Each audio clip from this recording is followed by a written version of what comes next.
Welcome back to KAD Chat. On this episode, NIkki Webster, another good friend of mine, is going to tell us a little bit about how the drive to find her biological family was the motivating factor in her coming back to live in Korea.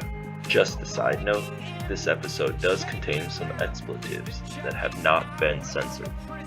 Enjoy.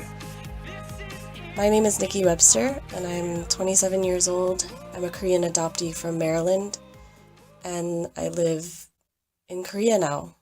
I moved here in 2012, and I've never left since. And so today I'm answering the question of why I decided to make that decision to come to Korea.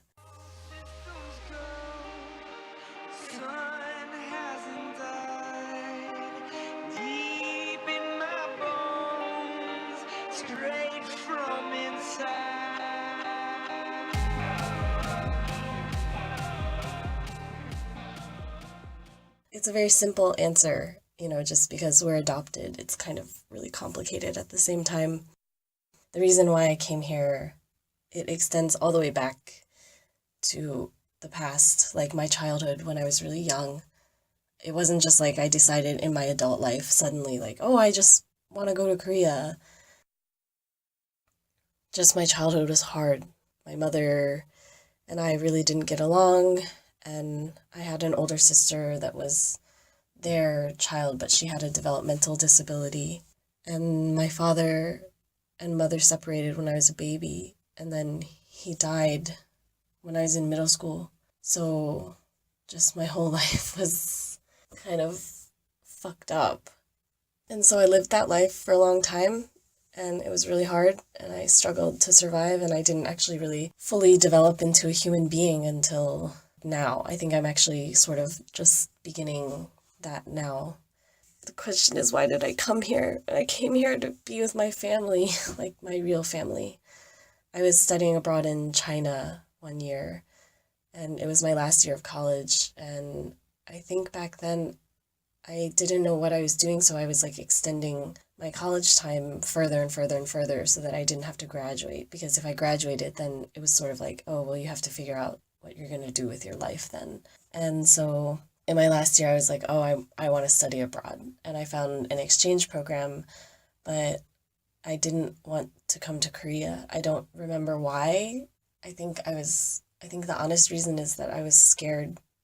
I must have been deciding this at the exact same time. Like I was putting the application in for finding my family and doing the study abroad at the same time. And like some people were like, well, oh, why don't you go to Korea?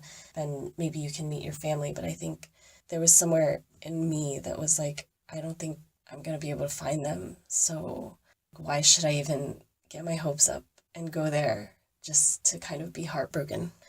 It didn't turn out that way because I was in China, and the Holt adoption agency emailed me and they said, we found your family, or like, we know your family. So since we know you're in China, please stop over in Korea before you go back to the US so that you can meet them.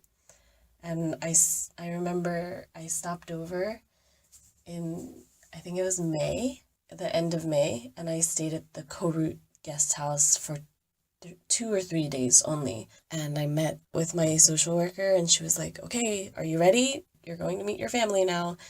And I was like, yep, I'm ready.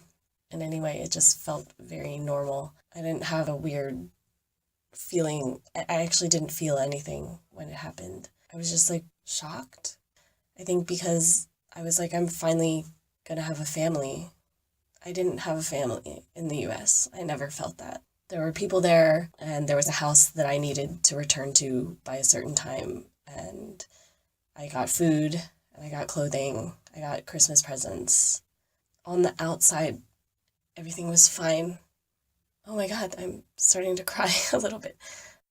I had sort of the semblance of a family in the US, but I'm like, when I look back now, I never felt anything for them. And I was just kind of alone all the time. So when I found my Korean family here, I was basically like, I will do anything to be with them. I'll do anything. So I decided I'm graduating college. It took me 7 years to get through school, actually, because I took a semester off one time. I tried to do full-time work, and then everybody was like, you need to go back to school, and I went back to school. And then I did the semester in China, and I kept switching my major and stuff because I didn't know what the hell I wanted, and school was the safest place to be.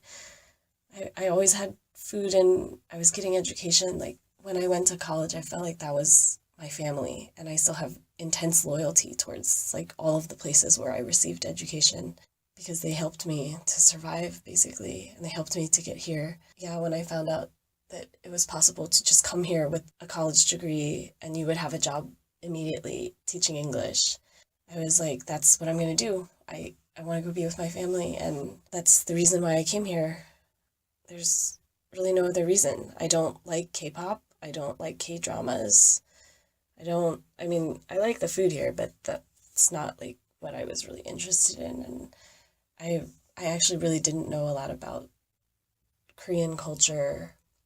My undergrad studies were international studies and political science and economics and stuff. And I guess I sort of was interested in like North Korea and how the economy of Korea like works within the region and also with the US and Europe. But I don't know, that's kind of changed now.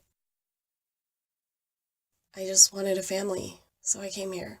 I thought, I don't have a family in the US, and I have a chance at finding one at the age of 25, which is sadly what some adoptees have to deal with. And it's been great.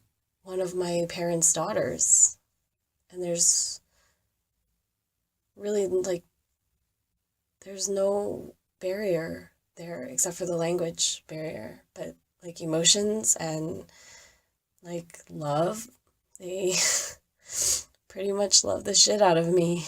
I mean, they show it in very different ways, all of them, because I have many sisters and I have parents, and I've met all of my extended family, and there's the generations, there's like 4 generations. I can go into a family reunion and there will be 4 generations there if my grandmother is there. And so we have like a huge family, and it's like I went from nothing to having everything I ever wanted. But there are times when it's still lonely a little bit, because now I'm at this point where I really want to share my family with somebody, like a boyfriend, but I don't have a boyfriend because it's really hard to date here. And I think that is what the next episode is going to be about.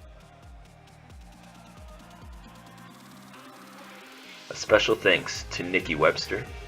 She did an amazing job. If you'd like to support this program or help other adult adoptees supplement their stay in Korea, please visit the links in the track info section of this episode. Thank you, and until next time.